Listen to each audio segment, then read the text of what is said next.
may suyo pa. Dumating may suyo. Eh di tatlo na yung Napakahirap. kalaban mo. Sobrang Wala hirap. ka ng ban. Tingnan nyo yung ban namin. Review nyo. Oo nga. Kumbaga, hindi mo na kailangan mag-prepare. Oo, Pag red yun side na yun. ka, tatlo ka agad ban mo. Okay na yan, guys. Ano yan? Funny, Suyo, suyo, chip. chip. Pero syempre, pagdating sa finals, again, best of 7 to. Ito yung klase ng serye na, tulad nga na sinabi ni, ni Coach Panda, pag umabot ng Game 5, Game 6, tapon nyo na lahat ng preparation, tapon nyo na lahat ng papel kasi hindi na nagmamatter yan. Adjustments are gonna be key for both sides. Lalo ngayon, yung storya natin nagkakabigayan na ng suyo. All right, so we're gonna take a review again on what's gonna happen in terms of the draft ng game number 6. Aurora bans Louis, Fanny, and the Eve. Eto na, nakuha na rin nila yung Eve. This time, Fnatic Onyx Philippines bans the Chip, Matilda, and yung Jusin. This time, Rora, as per usual, gaya na nabanggit natin kanina, is at the first pick. They tend to pick up the Edith, which is, I think, quite similar to what happened in the previous games. Isama mo na rin yung Harith and yung Alpha, but Fnatic Onyx Philippines gets the Suyu, Gatot Kacha, and the Vexana. Okay. Magbaban ng Rafaela daw ang Fnatic Onyx PH. Yeah, ayun na. Nakita na yung Rafaela. Natin. Ano kayang mayon na yung marksman dito? Yung 1-1 kailangan ko nila consider kasi naka-Harith din si Dominic. Ano yung 1-1 na yung Moskov? Kailangan nilang i-consider. But for Aurora, yeah, yung Lunox din. But for Aurora, medyo comfortable yung kanilang lineup. Even though hindi nila mapaparesan to ng Maselda or Rafaela dahil nga naka-ban, at least alam mo na hawak nila yung early game. Yeah. Okay, so ang kailangan ng FNOP ay kanilang marksman and potentially XP lane. The thing with Rora though, yung Edith nila napupunta kay diba, kay Edward kadalasan. yeah. Chotig Pinag- siguro. Pwede, yung Tigril para kay Mr. Hitman. Mr. Renny J. Akala ko Mr. Hitman yung Pwede, Sir Hitman. Oh. Pero ngayon kasi, regenerate ngayon ang tema nila eh. Oh, Renegener. Kala ko 8 Renechu out of 10. 8 out of 10. Renegener. Nice. I think Ito, kahit pinag-plus ko lahat ng mga punchline ko, hindi pa abot sa 8/10 na single punchline ni Wala Wolf. eh. Iba kasi pag si Wolf ang bumanat eh. Pag Yun, si Wolf ang ayun! bumanat, sapat. Tandaan mo, comedic timing. Comedic timing. yan. Sa Sorry, delivery. Pero ito first pick ang FNOP. Pagdating sa second phase, again, yung marksman nila nawawala pa. There goes a 1-1. So, ang mga naiiwang option dito is yung mga Kari, Claude, or baka may baong pang mga Clint. Kasi ano din naman, this time around, nakaharit pa rin yung Aurora. Pwede yata mag-Arlot dito yung FNOP. Kaso that leaves them that Phobius option para sa Aurora. Yeah. Parang kung ma-open yung Phobius. Open pa din Chotig right now. Pwede no? Kunin na yung Tigril. Okay, But there's the Moskov. Ah. Oh man, Phobius. Phobius na Feeling ko Phobius Sicilian eh. Oo. Let's go. Let's go. Alam mo, hindi tayo pinahiya ng Yue nung last game. Pwede pa to. Bakit kay Yue talaga yung pangalan niya? No? Hindi mo siya kailangang bigyan ng moniker. Kasi Wag pag na, Yue na yun. lumalabas yung mga ganong place, mapapasigaw ka talaga, Yue. Pero Valen siguro yung kunin nila. Phobius Valen. Aurora. Rora. Sicilian. Pero Cecilion yun na yun, mainit na eh. Pwede, kasi pag yung Gatot Kacha, pag ginamit yung Avatar of the Guardian, pwede niyang ambangan ng Sanguine's Claw. Sanguine close. Sanguine Claws Yeah. pala. Cho. And then Rene Cho. Aurora. Alright. Wait! It's finals game eh. So talagang kukunin mo yung ML na magpapadali ng buhay mo. Ano rin to ha, 100% yung win rate ni Yue sa Aurora. Although may tig. May tig si Brusco. Tig. Tigril is perfect. Khalid siguro next option nila, tapos gatot mo yung lagyan. Or Pwede. maganda ba magka-atcha? Hindi. I think Arlot din pala pwede. I think Arlot or Tig, yung Para best choice. may lockdown sila dun sa akin. Actually, Yeah. Arlot May panglabas nga. nung Harit sa Summon Force. Yung Tig is a great counter against the Alpha, even though may Aurora na counter set. Meron ka pa namang Moskov and Gatot Kacha to re-engage. Yeah. Yeah, pwedeng mag-Arlot pa dito. Ito nga, Fnatic Onyx. Para lang din naman na kay Bruce ko na mapupunta yung gato. None of the above. Laban na sa Cho. Ginawa ng Aurora to nung Game 1. Yung panalo nila. Pang-cancel. Kaso problema dito, may harit ka, may true damage ka sa Alpha, tapos may lockdown ng Aurora. Nakakapag-cancel ka ng combo, pero makakancel din combo. Burstable lahat ng heroes dito sa side ng F-top. And again, potentially hawak ng Aurora dito yung early game if makahanap sila ng snowball dito para kay Demon Kite. And that will allow them to transition with the Harit in the mid game. Yeah, for sure. Kaya nga, again, for Aurora, kailangan lang nilang bigyan ng espasyo si Domeng. And that's what that's what Renegade is here for. Aurora builds on the momentum after doing the impossible. But is it finally the time for Fnatic Onyx Philippines to say that this ends now? Casters, pasok. Malalaman na natin ang sagot sa katanungan na yan sa pagpasok natin in game number 6. Matapos ang napakagandang comeback mula sa Aurora MLBB, tumitibok pa rin ang puso ng mga Auroras kontra sa mga Sonics. Hindi mo talaga masasabi na tapos na ang laban hanggat hindi pa nasisira yung base. So, napakagandang comeback para sa kanila. Ngayon naman para sa side ng Fnatic Onyx Philippines, kailangan nilang simulan at tapusin ang laban ng maganda. And this time around, si King Kong ay nakasuyo na muli. Isa sa mga naging signature pickups niya dito sa ating playoffs. At makikita nga natin, in this game ay masasabi natin na parang nakuha ng Aurora at ng Fnatic Onyx yung mga comfort pick nila. Oh, ay, sinabi mo yung kanina, parang may something yata sa Aurora dito ni Yue. Undefeated. Sinabi din to kanina dun sa sa Infinix Game Tambayan na wala pa ring talo itong Aurora pick ni Yue. Kaya naman makikita natin in this do or die game, napaka-importante for them ang larong ito. Oh, so paunahan na to pagdating sa momentum dahil yung line, nagsusuntukan agad yung dalawang junglers natin. But for King Kong, kahit hindi pa siya mag-level 4, ay sinusun out na niya agad si Demon Kyle para masira na agad yung pattern doon sa may farming. So mas sabihin na natin, hindi ganun katahimik na early game para din sa mga teams maagang mga pokes. Wala pa namang casualty. Oh, may sakitan agad na nagaganap pero si baka Renegade Cho pala yung nakikita Ay, oo natin nga, no? dito, no? Si Brusco ay kilala na bilang napakagaling na Cho player pero ito isa sa mga OG Cho player. Literal sa ibang lane pa niya nilalaro XP lane pa itong noon. Cho na to. Pero ngayon nagbabalik in the roam rule at mukhang ito na nga ang isang gagamitin niya for a very important game para sa Aurora MLBB. Agarang pumasok si Edward. Ay, nag-zone agad. Ano masuzone up nila? It's gonna be Brusco. Pero dumating ang mga players dito sa Fnatic Onyx Philippines. Kaya naman patay si Edward. Double kill agad para kay King Kong at diretso pagong para dito sa Fnatic Onyx. At si Kurt Ko talagang ang layo na napuntahan para na ma-zone yung player ng Aurora. Kumbaga sinone out niya na talaga. Pinabalik na niya ng lane. Mag-farm ka na lang ng minions dyan, Yue. At mukhang ang Turtle ay mapupunta sa kamay ng Fnatic Onyx. At rekta sa jungle ang gagawin ng FNOP. Pero hindi na nila itutuloy pa dito sa Orange Ball. Grabe respeto din dito ng Aurora, by the way, sa rotation ng Fnatic Onyx Philippines. Kasi alam nila na may tendency na after an objective, dediretso doon sa may jungle. Kaya yung ikot din ni Edward is if ever magkaroon ng threat from FNOP ay ready siya or prepared ang kanilang team for the counter set. So ngayon sa game natin, for FNOP lamang sila pag-rig sa goal. Tsaka ready si Edward no mag-flicker. Yes. For every time na up yung flicker ni Edward, nag-aartaga siya ng play. Nagamit na ni Bruce kung ay mo offended, pero yung counter play mula kay Rene J. Classic, baka Renegade Show TikTok play. Pero hindi ba siya secure yung kill against Brusco, pero nagkagamitan ng mga flickers at parang mala flicker yung paglundag dito ng mga players na FNOP. Edward ang napatay sa may bottom lane. Bumabalik na naman tayo sa mga trades na binanggit mo kanina. Grabe yung trade na ginawa nila doon. Walang katapusang crowd control para kay Edward. At yung damage na nagagaling kay King Kong, napakahapdi na agad ng suyo. 3-0 in this game. Lahat ng kills na hawak ng Fnatic Onyx ay napupunta sa tamang tao, sa tamang hero na early game dapat napakasakit. Alam mo, at this point, kung ikaw ang side ng Aurora, yung tempo na ganito na nauuna din sila somehow ay pwede na i-continue na for Fnatic Onyx Philippines naman as long as 3-0 si King Kong.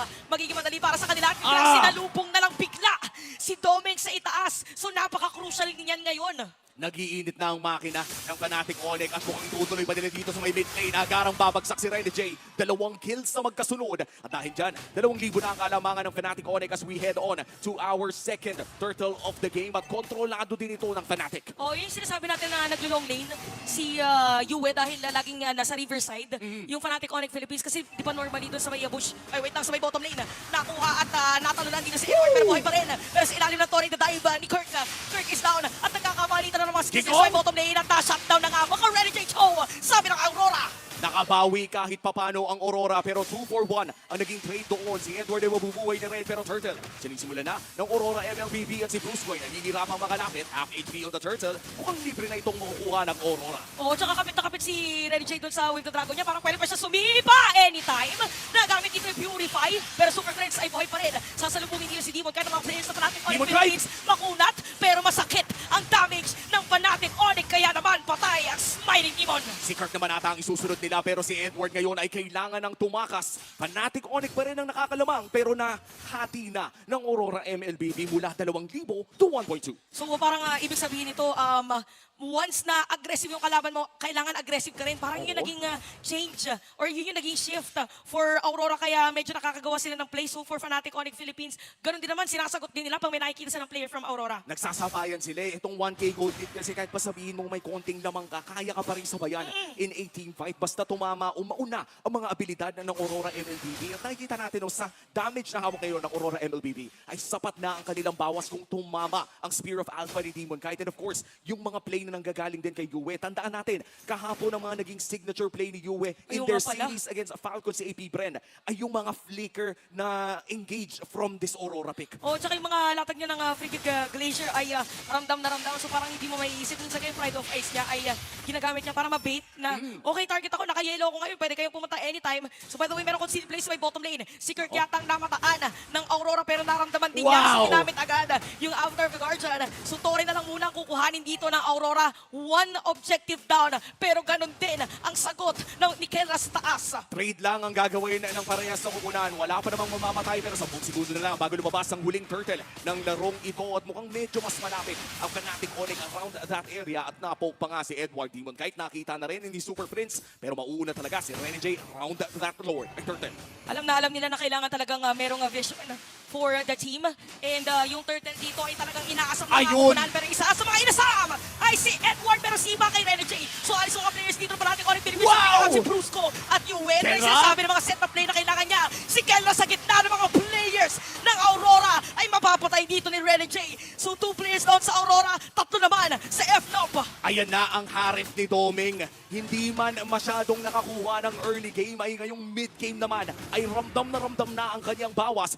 Yes, nakapag free hit si Kelra pero yung AoE damage ng isang harif ang nanaig doon sa turtle fight na yun. At dahil nga sa pagkapanalo ng Aurora ay magiging even na at mawawala na ang gold lead na hawak ng Fnatic. Alam mo buong MPL Season 14 parang nga nakadikit na sa pangalan din ni Doming bukid sa Moscow ay itong Harith even during the playoffs. So talagang gamay na gamay niya kung paano sasayaw sa gitna ng mga players ng Fnatic Onyx Philippines. So kailangan mag-regroup ngayon ng Fnatic Onyx Philippines kasi kung kay gold lead napunta sa Aurora, 600 ang lamang nila. Oo, at ito na nga, exciting part na naman ang ating inaabangan dahil pantay na naman ang pares na kukulan. Ibig sabihin nila yung damage na pwede nilang batuhin ay halos pantay lamang. But in terms of late game scaling, no, I would say na maganda pa rin na meron ka pang split push kay Kedra. But in terms of raw damage, lamang naman dito si Doming. Oo, tsaka kaya kailangan ditong maging maganda yung sabihin natin setup play from this post fives. And saktong-sakto na parang kontrahan kasi to yung Chowa tsaka yung Ruby. Parang hirap pumasok kung Chowa kapag merong nag-don't run Wolf King na Ruby sa harap mo. So labanan na rin to ni Rene J tsaka ni Brusco. Lahat na, nag-player head-to-head tayo. Lahat pala ng mga Oo. players ay inikutan natin. Nagkakakontrahan na at nahila na nga yung isa. Hindi na ata makagalaw si Rene J. Papagsak ang Hitman. Pero nandun sa likod si King Kong. Nandun na naman si Kirk at si Yue ay wala na rin. It's go time na daw sabi ng Fnatic Onyx Philippines. So dalawang players nga kanila nakakuha. So kailangan mag-reset ngayon for this game kung ikaw ang Aurora. Dedepensa nila yung Torre dito sa may gitna. Pero tatong players ng Fnatic Onyx Philippines ang ready yatang sumira. Grabe yung crowd control layering na meron ng Fnatic Onyx dito. The moment na mahila ka ng isang Ruby Violet, I'm offended. Ay expect mo na may lalapag na internal guard at tuloy-tuloy na yon kasi may Avatar of the God dyan pa. Pwede mong isa-isahin. Pero by the time na umabot ka sa pangatlo o pang-apat na crowd control, most Hirap. likely, patay ka na. Oo, sobrang hirap na parang hindi mo na kayang kukuhanin kung ano pang pwedeng iba to kasi aside from the crowd control, meron din damage yung ilan sa mga crowd control. So ito nagkabaliktaran na naman. Fnatic Onyx Philippines na naman yung naman pwedeng sa gold lead. So crucial ngayon yung Lord na sinisimulan by the way ng Aurora. Kailangan matahan, kailangan mahanap yung mga tamang tao. Half HD on this Lord. This is the first Lord of the game. Hindi pa naman ito yung dumadamba, kaya naman kalma muna Oo. ang ating mga teams. Hindi pa ito yung pinag-aagawan ng lahat. Pero for sure yung mga players yung mga nanonood sa mga players natin ngayon ay hindi kalmado. Sinabi nga nung ibang mga casters natin buong mga playoffs na parang hindi ka pwedeng kumurap Oo. kasi isang pikit mo lang ay pwedeng iba yung maging sitwasyon ng laban. Imaginein mo kung last game nag-CR ka, pagbalik mo si Yue, Ano nangyari? nag-scale na ng Oo. late game. Bawal ka talaga mag-CR kapag ganitong klaseng laruan. Pero si Super Fritz, half HP na. Si Rene J ay naghahanap ng magandang angulo. And this might just be a really good play for the Hitman kung may mahanap siyang high priority target dito. Okay, so nagka-reveal na ng pwesto by the way kasi si Demon kahit nalaman niya nandun mga players ng FNOP, bibitawan muna yung Lord. 10 minutes pa lang naman. Sinabi daw kasi ni Wumi, kalmado muna, kakalmahan muna nila. Maraming salamat sa dalawang teams na sumunod sa shot call ng casters na ngayon mukhang hindi nila susundin pa dahil mukhang nahahanap na nga nila ang mga gusto nilang hanapin. Super Friends, looking for Renegade, hindi tatama ang poke. Half HP na naman muli para sa ating Lord. Demon kahit ang hahawak pero nandyan si Bruce mo nagkakilaan na, boss. Pulsuhan na talaga to. At kita natin napakaganda paglatag. Napakaganda paglatag ng skills para niya sa Aurora. Even Yue on a Drenching Glacier. Yung ultimate dito ng Demon Kite. So dala ng patay. Sa side ng Fnatic Onyx Philippines, sila ang may chance ngayon. Yung Aurora na makuha. Yung Lord. At masesecure na nga nila. Grabe yung pag-burst na nagmumula sa Aurora MLBB. Nahanap si Kurt, nahanap si Brusco. Wala silang pake kahit yung dalawang yon ang pinakamakunat na miyembro ng Fnatic Onyx. Alam nila na sapat ang kanilang bawas kaya binato na nila lahat. Considering na pati yung Alpha, yung katawan ni Alpha, yung Spear of Alpha, binato na nila sa dalawang tank. Talagang winasiwas na nila. Parang okay na to. Basta ang comms siguro dito ng Aurora, papasok ako, kayo na bahala. Pigilan. Yung mga players, by the way, US at 1-2-6. For Demon Kite naman, 4-2-4. So yung connection ng layering of skills ay nandoon para sa dalawang players ng Aurora. Or sa lahat ng players, rather. At kung tutuusin, Chantel, itong mga heroes na pinapanood natin, in this game, lahat talaga sila may crowd control layering. Hindi lamang ang Fnatic Onyx ang may combo na napakatagal ng crowd control, kundi Aurora MLBB na rin. Kapag tumama ang mga skills ni Rene J sa'yo, expect mo na nandyan na agad ang Raging Glacier na nagmumula dito kay Yue and of course, the Spear of Alpha from Demon Kite. Kaya naman, in this Lord push sa may bandang ibaba, kailangan mag-ingat ng dalawang teams dahil kung may isang mahuli, hindi na magigising pa. Oh, tsaka ano ngayon, parang umiinit kasi yung laban. For sure, naiinitan na rin yung mga players. Parang Oo. pinapalimagan muna dito ni Yue. So parang yung nagiging sagot nila, uy, parang sa iba yata manggagaling si King Kong. If I'm not mistaken, parang magka-cut ba ito ng minion wave? Or pwedeng may surprise play? Yung Fnatic Onyx Philippines, hindi natin sure, Umi, kung anong gagawin nila. Depende na to sa team pero nandyan pa rin naman si King Kong pero makakapag-recall na at hindi na ata itutuloy pa ng Aurora MLBB ang pag-push dito sa base ng Fnatic Onyx. Kalma na muli pero bago umuwi ay kukunin na ang mga purple buff nila. Oo, papaypayan muna yung mga purple buff. Papaypayan muna yung mga areas na mapa kasi masyadong mainit yung Renny J. nangyayari. At mainit yata si Renny J na papasok. Hindi si Edward na mauna. Diretso pa Bang! at King Kong kanila makukuha. Bruce was well. Pero si Kirk makakatakas gamit yung kanyang ultimate. So unti-unting kumakatok ang Ay! dito sa itaas. Pero pag si Bat, para dito kay Kenra, pero Is this hindi it? sapat. Kaya naman unti-unting mawawala mga players dito ng Fnatic Onyx Philippines. Si Kenra na lang ang natitira para dumepensa. Meron pang minion wave sa top lane. And may dadating sa may bottom lane. Parating na ang minion wave. Kelra laban sa 5. Game 7 na ba? Mukhang Game 7 na yata talaga ang kanilang gusto. Ano ba ang sinabi ng matla? Game number 7, Aurora! Ramdam ang yanig sa MPL Arena as we head on to Game 7. Hindi pa tapos, hindi matatapos. Makakakita tayo ng final Game 7. Back to 0 para sa ating serye championship. Punta na tayo sa mga tropa sa Infinix King Tambayan. Roras, I wanna hear you! Lights within, seize the way! We've seen the impossible being done not once,